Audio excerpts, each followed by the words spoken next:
ஏசாயா தீர்க்கதரிசியின் புஸ்தகம் அதிகாரம் 1. ஆமோத்சின் குமாரனாகிய ஏசாயா யூதாவின் ராஜாக்களாகிய உசியா, யோதாம், ஆகாஸ், எசேக்கியா என்பவர்களின் நாட்களில் யூதாவையும் எருசலேமையும் குறித்து கண்ட தரிசனம். வானங்களே கேளுங்கள், பூமியே செவிகொடு. கர்த்தர் பேசுகிறார். நான் பிள்ளைகளை வளர்த்து ஆதரித்தேன், அவர்களோ எனக்கு விரோதமாய் கலகம் பண்ணினார்கள். மாடு தன் எஜமானையும் கழுதை தன் ஆண்டவனின் முன்னணையையும் அறியும். இஸ்ரவேலோ அறிவில்லாமலும் என் ஜனம் உணர்வில்லாமலும் இருக்கிறது என்கிறார். ஐயோ, பாவமுள்ள ஜாதியும் அக்கிரமத்தால் பாரம் சுமந்த ஜனமும் பொல்லாதவர்களின் சந்ததியும் கேடு உண்டாக்குகிற புத்திரதுமாயிருக்கிறார்கள். கர்த்தரை விட்டு இஸ்ரவேலின் பரிசுத்தருக்கு கோபம் உண்டாக்கி பின்வாங்கி போனார்கள். இன்னும் நீங்கள் ஏன் அடிக்கப்பட வேண்டும்? அதிகமாய் விலகிப் போகிறீர்களே. தலையெல்லாம் வியாதியும் இருதயமெல்லாம் பரட்சையுமாய் இருக்கிறது. உள்ளங்கால் தொடங்கி உச்சந்தலை மட்டும் அதிலே சுகமே இல்லை. அது காயமும் வீக்கமும் நொதிக்கிற ரணமும் உள்ளது. அது சீழ் பிதிக்கப்படாமலும் கட்டப்படாமலும் எண்ணெயினால் ஆற்றப்படாமலும் இருக்கிறது. உங்கள் தேசம் பாழாயிருக்கிறது. உங்கள் பட்டணங்கள் அக்கினியினால் சுட்டெரிக்கப்பட்டது. உங்கள் நாட்டை அந்நியர் உங்கள் கண்களுக்கு முன்பாக பட்சிக்கிறார்கள். அது அந்நியரால் கவிழ்க்கப்பட்ட பாழ்தேசம் போல் இருக்கிறது.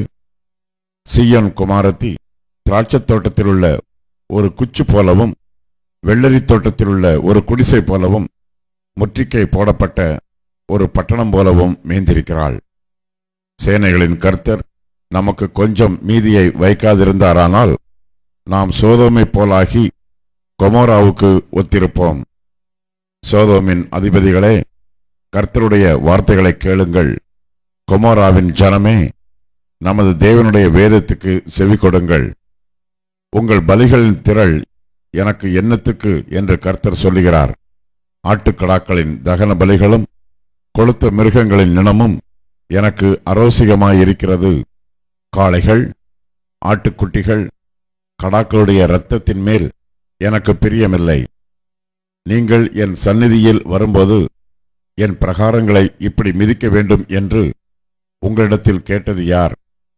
இனி வீண் காணிக்கைகளை கொண்டு வர வேண்டாம். தூபம் காட்டுதல் எனக்கு அருவருப்பாயிருக்கிறது. நீங்கள் அக்கிரமத்தோடு ஆசரிக்கிற மாத பிறப்பையும் ஓய்வு நாளையும் சபை கூட்டத்தையும் நான் இனி சகிக்க மாட்டேன். உங்கள் மாத பிறப்புகளையும் உங்கள் பண்டிகைகளையும் என் ஆத்துமா வெறுக்கிறது. அவைகள் எனக்கு வருத்தமாயிருக்கிறது. அவைகளை சுமந்து இளைத்து போனேன். நீங்கள் உங்கள் கைகளை விரித்தாலும் என் கண்களை உங்களை விட்டு மறைக்கிறேன். நீங்கள் மிகுதியாய் ஜெபம் பண்ணினாலும் கேளேன். உங்கள் கைகள் இரத்தத்தினால் நிறைந்திருக்கிறது. உங்களை கழுவி சுத்திகரியுங்கள். உங்கள் கிரியைகளின் பொல்லாப்பை என் கண்களுக்கு மறைவாக அகற்றிவிட்டு தீமை செய்தலை விட்டு ஓயுங்கள். நன்மை செய்ய படியுங்கள். நியாயத்தை தேடுங்கள். ஒடுக்கப்பட்டவனை ஆதரித்து திக்கற்ற பிள்ளையின் நியாயத்தையும் விதவையின் வழக்கையும் விசாரியுங்கள். வழக்காடுவோம் வாருங்கள் என்று கர்த்தர் சொல்லுகிறார். உங்கள் பாவங்கள் சிவேரென்று இருந்தாலும் உறைந்த மலையைப் போல் வெண்மையாகும். அவைகள் இரத்தாம்பர சிவப்பாய் இருந்தாலும் பஞ்சை போலாகும். நீங்கள் மனம் பொருந்தி செவி கொடுத்தால் தேசத்தின் நன்மையை புசிப்பீர்கள். மாட்டோம் என்று எதிர்த்து நிற்பீர்களாயில் பட்டயத்துக்கு இரையாவீர்கள். கர்த்தரின் வாய் இதைச் சொல்லிற்று. உண்மையுள்ள நகரம் எப்படி வேசியாய் போயிற்று? அது நியாயத்தால் நிறைந்திருந்தது. நீதி அதில் குடிகொண்டிருந்தது. இப்பொழுதோ அதன் குடிகள் கொலை பாதகர். உன் வெள்ளி களிம்பாயிற்று. உன் திராட்சரசம் தண்ணீர் கலப்பானது. உன் பிரபுக்கள் முரடரும் திருடரின் தோழருமாயிருக்கிறார்கள்.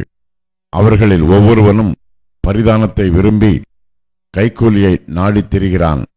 திக்கற்ற பிள்ளையின் நியாயத்தை விசாரியார்கள். விதவையின் வழக்கு அவர்களிடத்தில் ஏறுகிறதில்லை. ஆகையால் சேனைகளின் கர்த்தரும் இஸ்ரவேலின் வல்லவருமாகிய ஆண்டவர் சொல்லுகிறதாவது, ஓஹோ, நான் என் சத்துருக்களில் கோபம் ஆறி என் பகைஞருக்கு நீதியை சரிக்கட்டுவேன்.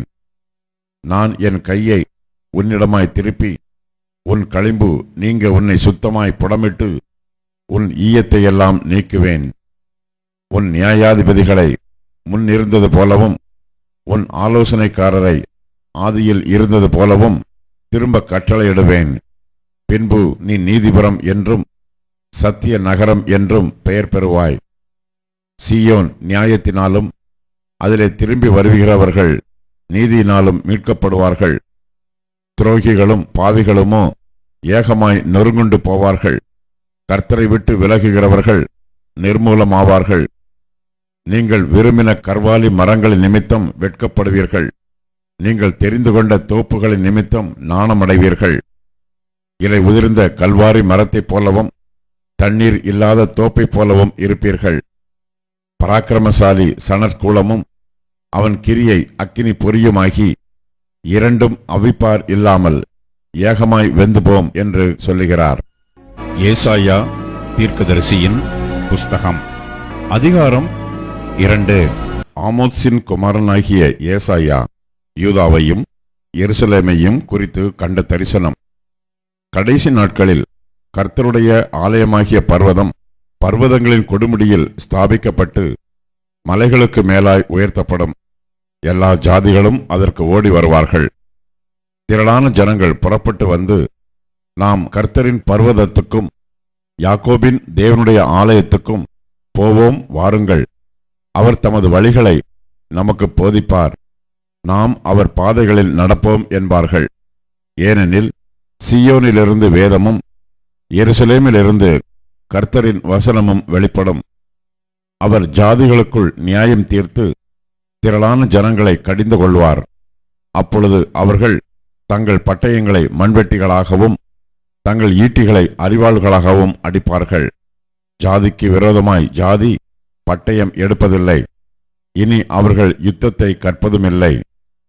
யாக்கோபின் வம்சத்தாரே, கர்த்தரின் வெளிச்சத்திலே நடப்போம் வாருங்கள்.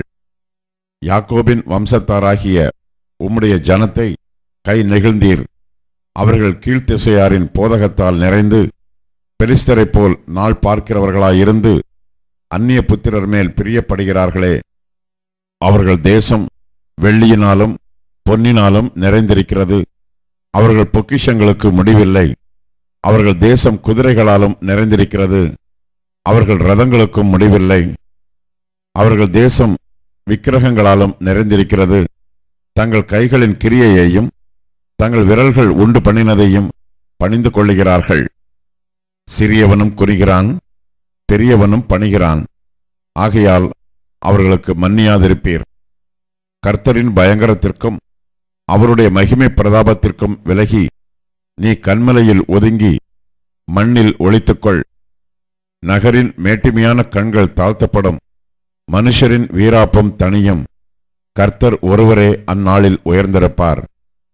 எல்லாம் தாழ்த்தப்படும் பொருட்டு சேனைகளுடைய கர்த்தரின் நாளானது பெருமையும் மேட்டிமையுமானவை எல்லாவற்றின் மேலும் உயர்ந்தவை எல்லாவற்றின் மேலும் லீபனோனில் உள்ள உயரமும் ஓங்கலுமான எல்லா கேதுருக்களின் மேலும் பாசானிலுள்ள எல்லா கர்வாலி மரங்களின் மேலும் உன்னதமான எல்லா பர்வதங்களின் மேலும் உயரமான எல்லா மலைகளின் மேலும் உயர்ந்த எல்லா கோபுரத்தின் மேலும் அரணான எல்லா மதிலின் மேலும் தர்ஷீஷின் கப்பல்கள் எல்லாவற்றின் மேலும் எல்லா சித்திர வினோதங்களின் மேலும் வரும்.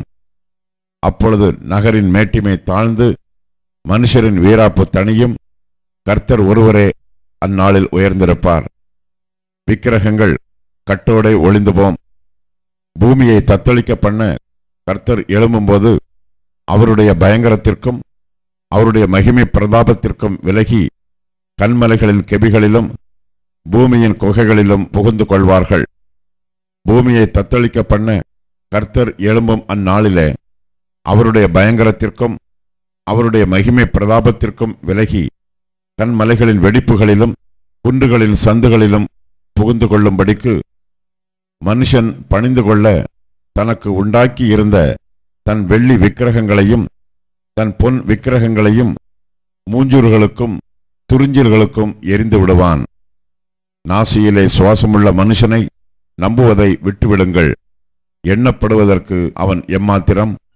சங்கீதம் 146. அல்லேலூயா.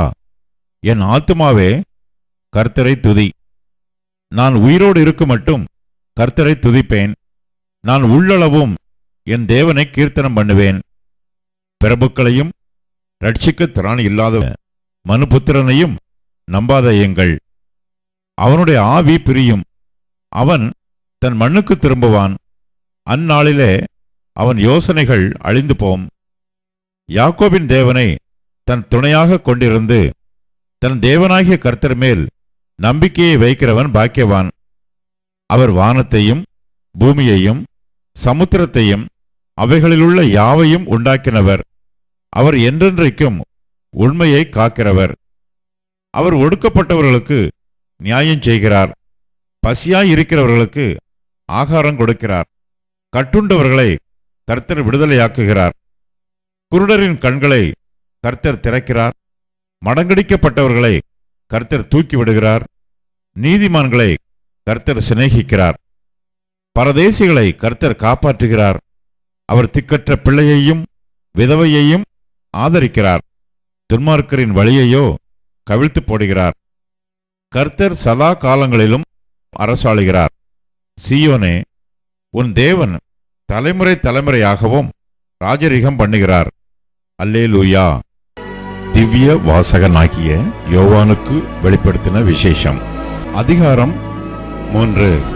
சர்தை சபையின் தூதனுக்கு நீ எழுத வேண்டியது என்னவெனில், தேவனுடைய 7 ஆவிகளையும் 7 நட்சத்திரங்களையும் உடையவர் சொல்லுகிறதாவது, உன் கிரியைகளை அறிந்திருக்கிறேன். நீ உயிருள்ளவன் என்று பெயர் கொண்டிருந்தும் செத்தவனாயிருக்கிறாய். நீ விழித்துக்கொண்டு சாகிறதற்கு ஏதுவாய் இருக்கிறவைகளை ஸ்திரப்படுத்து. உன் கிரியைகள் தேவனுக்கு முன் நிறை உள்ளவைகளாக நான் காணவில்லை.